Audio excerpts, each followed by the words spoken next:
I learned to play the piano on my own with a little help from my friends who did take piano lessons. And this is one of the first songs I learned to play with a music sheet, a Beatles music book I bought at the almost 150 years old legendary Casa Beethoven on Las Ramblas. I must admit, despite liking pretty much all different musical styles, I have a weak spot for pop and rock. I guess that comes with the boomer condition. There is something about the music that makes it a bit tribal.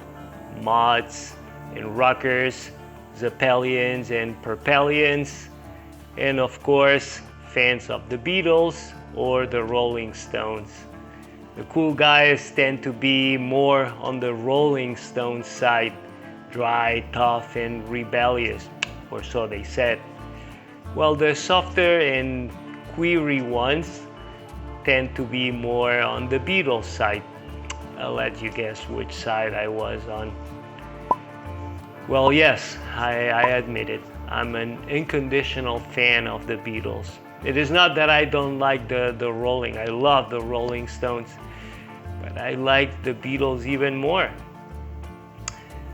What's this all about? Well, after years of work searching more than 50 hours of unseen footage shot during the recording of their latest album, Let It Be, Peter Jackson is about to finally release The Beatles Get Back. Rolling! Sound speed. Camera speed. 2. Awesome. Take 2. Mark. Set up. Set. And action! You may not be familiar with the film director Peter Jackson himself, but you know his work for sure. The Lord of the Rings trilogy, awarded with several Oscars, the Hobbit trilogy, and the somewhat more controversial remake of King Kong. Originally thought as a documentary feature film, it'll finally be launched in the form of a documentary series of 3 chapters of 2 hours each on Disney+.